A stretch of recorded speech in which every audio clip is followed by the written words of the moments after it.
మనం ఏ పని చేయాలన్నా అందుకు మన వెన్నెముక సహకరించాలి. ముందుకు వంగాలన్నా, తిన్నగా నిలబడాలన్నా, కూర్చోవాలన్నా, బరువులు ఎత్తాలన్నా, ఇలా ఏ పని చేయాలన్నా మన వెన్నెముక దృఢంగా ఉండాలి. అయితే మారిన మన జీవనశైలి, అలవాట్లు, రోజువారీ భంగిమల మూలంగా ఇవాళ మన వెన్నెముకపై ఒత్తిడి పెరిగి అది రోజు రోజుకు బలహీనంగా మారుతోంది. చాలా మందిలో వెన్నులోని డిస్కులు పక్కకు జారిపోతున్నాయి. దీంతో పక్కన ఉండే నరాలపైన ఒత్తిడి పెరిగి నడుము నొప్పి అనేది ఒక పెద్ద సమస్యగా మారుతోంది. అయితే ఇలాంటప్పుడు ప్రతినిత్యం కొన్ని ప్రత్యేకమైన యోగాసనాలను సాధన చేస్తుంటే మంచి ఫలితం ఉంటుంది. వెన్నులో వేధించే బాధల నుంచి ఉపశమనం కలిగించే యోగాసనాలు, వాటి సాధనలో మెలకువల గురించి. నమస్కారం అండి. ఈరోజు మనం డిస్క్ ప్రొలాప్స్ సమస్యకి కొన్ని ప్రత్యేకమైన ఆసనాలు, ముద్రలు ఏ విధంగా చేయాలో తెలుసుకుందాం. చాలామందిలో ఈ డిస్క్ ప్రొలాప్స్ సమస్య అనేటటువంటిది బాధిస్తూ ఉన్నది. వెన్నెముక ఆరోగ్యంగా లేకపోతే శరీరం అంతా అడుగు తీసి అడుగు వేయలేనటువంటి పరిస్థితి, పూర్తిగా బెడ్ రెస్ట్లో ఉండాల్సినటువంటి పరిస్థితి. చాలామంది వైద్యులు చెప్తూ ఉంటారు 95% ఈ ప్రాబ్లం వ్యాయామం ద్వారా, యోగా ద్వారా మాత్రమే సెట్ కావాలి.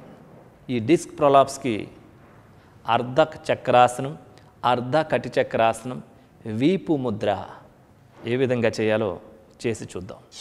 డిస్క్ ప్రొలాప్స్కి యోగాలో అద్భుతంగా పనిచేసే కొన్ని ప్రత్యేకమైనటువంటి ఆసనాలు ఉన్నాయి, ప్రత్యేకమైనటువంటి ముద్రలు ఉన్నాయి.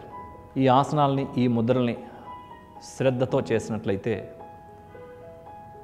1 వీక్ నుంచి 2 వీక్స్లో ఆ సమస్య నుంచి బయటపడవచ్చు. ఆ ప్రత్యేకమైనటువంటి ఆసనాల్లో మనం తెలుసుకోబోతున్నాం అర్ధ చక్రాసనం, అర్ధ కటి చక్రాసనం ఏ విధంగా చేయాలో ఇప్పుడు చేసి చూద్దాం. ఈ అర్ధ కటి చక్రాసనం, అర్ధ చక్రాసనం నిలబడి చేసేటటువంటి ఆసనాలు. హాఫ్ చక్రం చూడడానికి ఎట్లా ఉంటుందో శరీరాన్ని ఆ ఆకృతిలో ఉంచితే దీన్నే అర్ధ చక్రాసనం అంటారు. ఈ ఆసనం యొక్క ప్రభావం పూర్తిగా వెన్నెముక పైన, ఛాతీ కండరాలపైన, మెడ కండరాలపైన, థైరాయిడ్ గ్రంథి పైన పూర్తి ప్రభావాన్ని కలుగజేస్తూ ఉంటుంది. ముందుగా పాదాలు 2 జతలో ఉంటాయి. 2 to 3 ఇంచెస్ గ్యాప్లో పాదాలు ఉంచుకోవాలి. 2 చేతులు శరీర పక్క భాగాలు తాకుతున్న విధంగా ఈ విధంగా పొజిషన్లో ఉంటాయి. హెడ్ స్ట్రైట్గా ఉండాలి. ఈ స్థితిలో 2 చేతులు నడుం దగ్గరకు తీసుకొని వచ్చి సపోర్ట్ తీసుకోవాలి. ఇప్పుడు శ్వాసను తీసుకుంటూ నడుము వరకు, చేతులు ఎక్కడైతే ఉన్నాయో అక్కడ వరకు ఆ పై భాగం మాత్రమే వెనక్కి బెండ్ చేయాలి. శ్వాసను తీసుకుంటూ ఎంత సాధ్యమైతే అంత పూర్తిగా హెడ్ని, నెక్ని, షోల్డర్స్ని, కాళ్ళు 2 స్ట్రైట్గా ఉండాలి. నడుము వరకు కూడా వీలైనంత వరకు పూర్తిగా వెనక్కి బెండ్ అయ్యి హెడ్ని కూడా వెనక్కి ఉంచి ఆసన స్థితిలో స్థిరంగా ఉండాలి.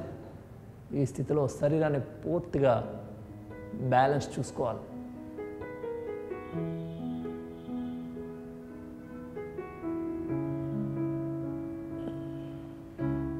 ఇప్పుడు నిదానంగా యథాస్థానానికి రావాలి.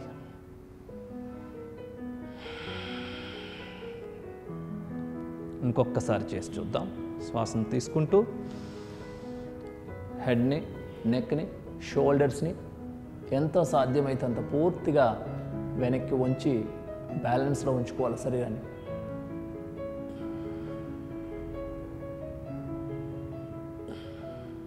ఇప్పుడు మరలా యథాస్థానానికి రావాలి. ఈ ఆసనం వెన్నెముక పైన పూర్తి ప్రభావాన్ని కలగజేస్తూ ఉంటుంది. చేతులు రిలీజ్ చేసి శరీరానికి ఇరుప్రక్కల తాకించి ఉంచే విధంగా ఉంచుకోవాలి. అర్ధ కటి చక్ర ఆసనం. అర్ధ అంటే సగము, కటి అంటే నడుము, చక్రాసనం. ఈ సైడ్ వైపు నుంచి చూడడానికి ఇది కూడా చక్రాకృతిని పోలి ఉంటుంది. ఈ ఆసనం యొక్క పూర్తి ప్రభావం వెన్నెముక డిస్కుల పైన, నడుము పైన ప్రభావాన్ని కలుగజేస్తుంది. ఈ ఆసనాన్ని ముందుగా ఎడమ చేతితో చేద్దాం. 2 చేతులు శరీర పక్క భాగాలకు ఇరువైపులా ఉంటాయి.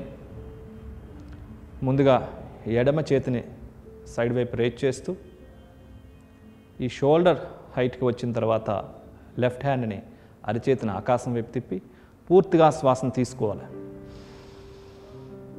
శ్వాసను తీసుకుంటూ ఎడమ చెవికి తాకించాలి. ఇప్పుడు శ్వాసను విడిచిపెడుతూ నిదానంగా రైట్ సైడ్ బెండ్ అవ్వాలి. పక్కకు మాత్రమే బెండ్ అవ్వాలి. కుడి చెయ్యి కుడి కాళ్ళను తాకుతూ పూర్తిగా సైడ్కి కిందకి వెళ్తూ ఉన్నట్టుగా ఉంటుంది. ఎడమ చెయ్యి స్ట్రైట్గా ఉంటుంది, బెండ్ అవ్వకూడదు. ఎడమ అరిచేయి నేలకు చూస్తున్న విధంగా ఉంటుంది. కాలు బెండ్ అవ్వకూడదు. లెఫ్ట్ లెగ్ స్ట్రైట్గా ఉంటుంది, రైట్ లెగ్ స్ట్రైట్గా ఉంటుంది. శరీరాన్ని ఆసన భంగిమలో స్థిరంగా ఉంచాలి. ఇప్పుడు నిదానంగా మరలా యథాస్థానానికి రావాలి. శ్వాసను తీసుకుంటూ శ్వాసను విడిచిపెడుతూ లెఫ్ట్ హ్యాండ్ రిలీజ్ చేసి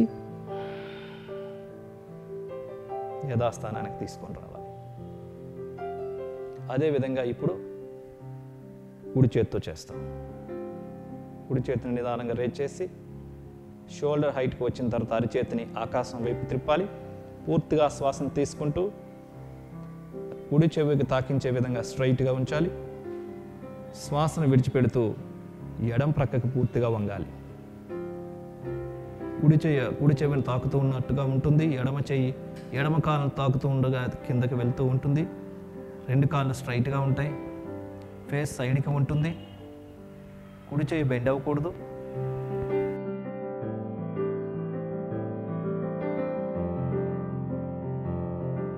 నిదానంగా యథాస్థానానికి రావాలి. శ్వాస తీసుకుంటూ శ్వాసను విడిచిపెడుతూ కుడి చెయ్యిని యథాస్థానానికి తీసుకొని రావాలి.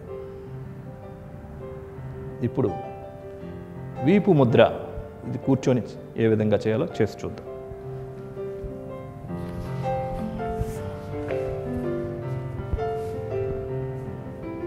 ఈ వీపు ముద్రని లేక పృష్ణ ముద్ర అంటారు.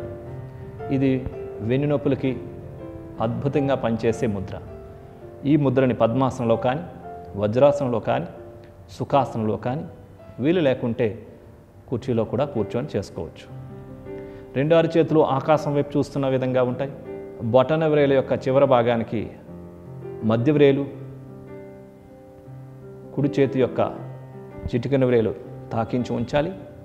ఎడమ చేతి యొక్క చూపుడు వ్రేలని బొటన వ్రేలు కింద, చూపుడు వేలు యొక్క గోరు భాగాన్ని బొటన వేలు కింద భాగాల్లో ఉంచి దీన్ని పృష్ణ ముద్ర లేక వీపు ముద్ర అంటారు. ఈ స్థితిలో వెన్ను నిటారుగా ఉండాలి. షోల్డర్స్ రిలాక్స్గా ఉంటాయి. హ్యాండ్స్ రిలాక్స్గా ఉంటాయి. ముద్ర రిలాక్స్గా ఉంటుంది. ఈ స్థితిలో కళ్ళు మూసుకొని ప్రశాంతంగా పూరక, కుంభక, రేచక, శూన్యక నియమాలని, నిష్పత్తిని పాటిస్తూ ప్రాణాయామం చేయాలి.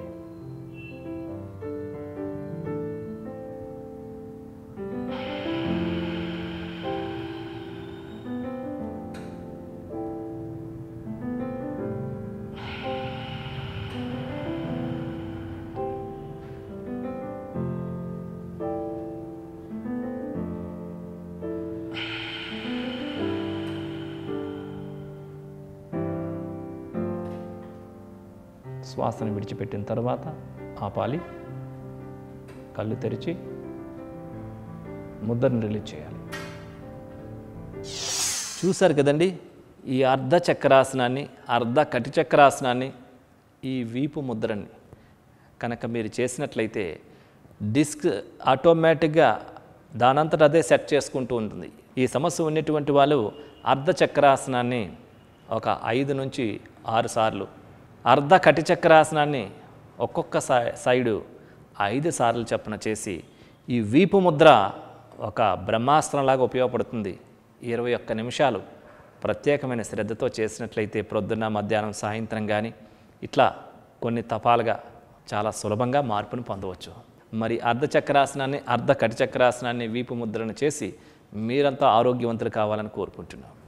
నమస్కారం. వెన్నులో వేధించే బాధల నుంచి ఉపశమనం కలిగించే యోగాసనాలు, వాటి సాధనలో మెలకువల గురించి తెలుసుకున్నాం కదా. ఒక చిన్న చిట్కా మీకోసం.